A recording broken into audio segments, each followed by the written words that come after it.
Guys, welcome back to my YouTube channel. मेरा नाम सुमित है एंड मुझे थोड़ा सा बाइक्स का शौक है। एक मैं बाइक रखी हुई है, उसकी ये टंकी भी रखी हुई है एक, जो टूट गई थी। तो कॉन्टिनेंटल जीटी है 650। एंड बाइक्स को देख के, उनके बारे में सुन के आई गॉट एक्साइटेड। सबके अपने अपने सीन्स होते हैं। एंड अभी तकरीबन सुबह के 4 बज रहे थे एंड मुझे नींद नहीं आ रही थी and I was scrolling through like various videos and reels and all that. And I notice something कि बिकॉज मैं भी अभी रिसेंट विजिट करके आया हूँ रॉयल एनफील्ड में last week and I have like very very like fine observations and nobody is talking about those things. Reason भी मेरे ये ऑब्जर्वेशंस क्यों थे, बिकॉज मैं खुद एक 650 राइड करता हूँ अभी करंटली। ठीक है, एंड मैंने इंटरसेप्टर भी राइड की है एंड कॉन्टिनेंटल तो मैं राइड कर ही रहा हूँ 3 साल से। So there are like I would say like 4 or 5 things that you should know before you make a decision कि आपको ये बाइक खरीदनी चाहिए नहीं खरीदनी चाहिए। So let's start with the first thing, that's your rake angle. Okay, जो chassis and आपके जो सस्पेंशंस हैं उनका जो रैक एंगल है वो पहले आई थिंक इंटरसेप्टर में 24 डिग्री समथिंग होता था and now it has increase to around like 26 something. So थोड़ा सा इंक्रीज हो गया। And basic thumb of rule तो यही है कि जितना कम रहता है उतनी शार्प हैंडलिंग रहती है। तो एंड बढ़ा देते हैं थोड़ी सी, मतलब it becomes the opposite thing.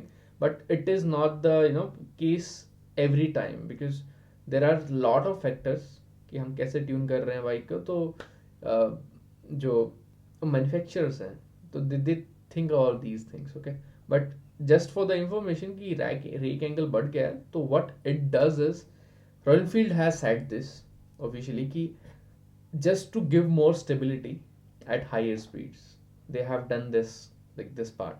Okay, and you know कि पहले wobbling के issues कितने थे and later they have resolved it. but yes, just to improve those things कि stability बढ़ जाए high speeds पे, they have increased the rake angle and they have done their fair bit of strengthening the front part with the suspension with the upside down forks. So what I have heard is कि suspension has improved. Okay, so rake angle improve हो गया, that is the first thing. Second thing is your foot peg position for both pillion and your rider. So difference क्या create हुआ है यहाँ पे, royal Enfield ने क्या किया कि जो पिलियन था, so उनका जो फुट पैक की पोजीशन थी उसको थोड़ा सा आगे कर दिया उन्होंने। Okay, recently let's say this is your rear suspension. Okay, this is your rear part, this is your front part. Okay, so ये रियर सस्पेंशन है आपका। So here rear suspension is connected to the chassis. Okay, here it is also connected with your wheel hubs. Okay, so what happens is initially your uh, rear foot pegs were closer to the bottom part of your suspension. Okay, they are very close. But with BL 650 what they have done is it has moved like significantly farther. Okay, so top part से अगर आप एक straight line लेके आते हो नीचे, तो उनसे थोड़े से आगे ही लगा लो आप, तो इतना डिफरेंस आया। So what that does is कि आपके जो नी की पोजीशन होती थी, आप थोड़ा बेंड करके बैठते थे पहले पैरों को, अभी आप थोड़ा सा आगे करके बैठोगे। This will be a little bit more natural और कंफर्टेबल रहेगी आपके लिए। सेकेंड थिंग, जो आपका राइडर है उनके लिए क्या हुआ है कि पहले अगर आप बाइक को राइट साइड से देखते हैं, अगर हम राइट साइड से अगर हम जज करते हैं, तो इंजन जो केसिंग है उससे थोड़ा सा पहले आपके फुट पैक होते थे इंटरसेप्टर के लिए, थोड़े से पहले रहते हैं। इंजन केसिंग है ना जो आपका, वो स्टार्ट हो रहा है उससे थोड़ा सा, ये लगा लो थोड़ा सा पहले आपके फुट पैक वहाँ पे उस पोजीशन पे थे। And what that does is, एक तो राइडिंग करते वक्त that was not very comfortable. Okay, second thing is जब आप ट्रैफिक में आगे पीछे कर रहे हो और आपकी अगर हाइट थोड़ी सी भी कम है, ओके, आपको वाइड फिट रखने पड़ेंगे। एंड आप अगर हाइट कम है तो वो रख नहीं पाते हैं और आपके फिर वो शिन पे वो बार बार जो फुट पैक है वो लाइक हिट करते हैं and it is a painful situation.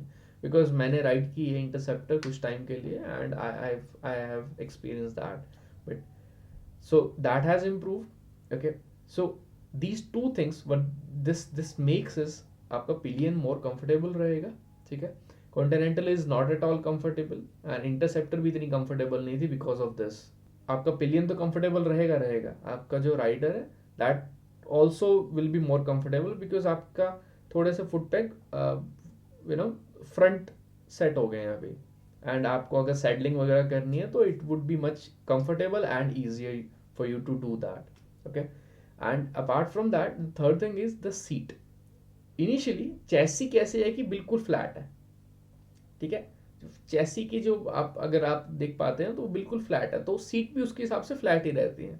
आप कुशनिंग चेंज कर सकते हो, बट ओवरऑल आपका जो एंगल है दोनों का बैठने का है, आपका पिलियन एंड आपका rider, they are sitting on the same plane, okay. And उनकी फुट बैक पोजिशन अलग है, so this creates like very uncomfortable situation. Disconnect रहता था आपका राइडर एंड आपका जो पिलियन है उसके बीच में। अभी क्या हुआ है कि सीट को उन्होंने थोड़ा सा पीछे से उठा दिया है, like all the triumphs modern classics जितने भी हैं उनमें रहता है, तो they have done that. But how they have done is कि रियर में चेसी को उन्होंने थोड़ी सा मॉडिफाई किया है, एंड रियर का जो मडगार्ड का जो पार्ट था वो पहले बिल्कुल मतलब चेसी जो आपका चेसी था उससे ऊपर नहीं आता था वो, बल्कि उसको बिल्कुल उसको टच करके आपका नॉर्मल शेप रहता था। अभी वो पीछे से ऊपर उठा दिया उन्होंने चेसी के अंदर से, ठीक है। तो जिसकी वजह से क्या है कि आपका जो सीट है उसकी भी मॉडिफिकेशन उन्होंने उस अकॉर्डिंग कर दी है, तो it sits a little bit higher, okay. उसका एंगल कैसा है कि आप उसमें बैठोगे तो आपका जो पिलियन है वो थोड़ा सा आगे को कनेक्टेड ज़्यादा रहेगा, लाइक इन स्पोर्ट्स बाइक आपका ना, तो it would be like that. So this would be a little bit more comfortable, okay, for mostly for your girlfriends. So it would be more comfortable कि they will be very connected and आपके कान के पास पूरा time मतलब sorry. तो what I was saying is the comfort level will be increased, and with regards to comfort level, if I talk about the handle part, okay, so handle में क्या हुआ कि राइजर लगे हैं, तो थोड़ा सा हैंडल और ऊपर उठा आपकी तरफ आया, बट स्टिल थोड़ा सा आपको झुकना पड़ेगा आगे को, थोड़ा सा आपको मतलब वेट आपके रिस्ट पे आएगा, हल्का सा, ज़्यादा नहीं है, थोड़ा सा आएगा। तो इतना सा स्पोर्टी पोजीशन है अभी भी, it is not very laid back like a Himalayan or something.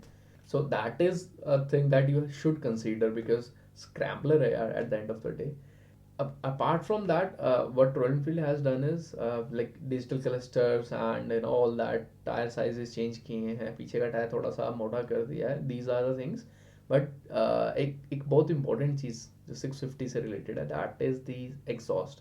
पहले 2 exhaust होते थे, अब 2 in 1 कर दिया है, तो एक साइड से आएगा, उससे ग्राउंड क्लियरेंस आपकी रियर फुट पैक की जो पोजीशन है वो चेंज करने में हेल्प हुई है, ठीक है। वेट भी रिड्यूस हुआ होगा, बट दैट जो कैन एंड में एग्जॉस्ट का, दैट इज़ अ लिटिल अगली। मेरे हिसाब से बाइक बहुत सुंदर है, बहुत ज़्यादा मतलब अट्रैक्टिव है bike, but that can is a little अगली पार्ट ऑफ द बाइक। अगर एग्री करते हो तो do hit in the comments. And yeah, that is the only like sore thing in the bike. Apart from that, my initial impression क्या रहा है, मैंने जिस पर बैठा हूँ मुझे बहुत बड़ी बाइक का फील आ रहा है, because it feels like a very big in physical size, बड़ी लग रही है बाइक। कॉन्टिनेंटल तो बहुत छोटी लगती है उसके अकॉर्डिंग, बिकॉज इंटरसेप्टर के मुकाबले में थोड़ी छोटी लगती थी, तो this feels like a big bike. And very I would से कि कंफर्टेबल हो गई, बिकॉज जो सीट है that is very firm. Because जो पुरानी 650s हैं इंटरसेप्टर एंड कॉन्टिनेंटल की सीट काफ़ी सॉफ्ट है, कुशनी है, तो लॉन्ग राइड्स पे it creates like pain in your bomb, okay. But with scrambler like BR 650, sorry, तो उसके साथ जो सीट है it is a little wide, it is very like एक शेप देने की कोशिश की है सीट को, तो that I am very impressed कि उन्होंने सेम वो फ्लैट बेंच सीट नहीं यूज़ की हैं, they have improved on that part, so I like that. Paint colour scheme तो बहुत अच्छी है, इसकी हिस्ट्री के बारे में आप बहुत सारी वीडियोस देख सकते हैं। बट अगर आपको कोई भी डाउट्स हैं, बिकॉज अभी मैंने राइड नहीं किया तो I can not say all the things, but initial impression मेरा यही है कि I want to sell my GT 650 and I want to buy the BR 650। सो मैंने तो OLX पे ऐड भी डाल दी थी यार तो not sure exactly, GT hold a very special place in my heart, but yes, it is tempting, because मैं लंबी राइड कर सकता हूँ उसके साथ, because now I want to do that part मुझे एक्सप्लोर करना है। तो yeah very very good first impression. अगर आपके कोई क्वेश्चंस हैं आप मुझे कमेंट में पिंग कर सकते हैं, And yeah, thank you so much for watching, guys. You have a great day. Ride safe, ride hard. Yeah, take care, guys.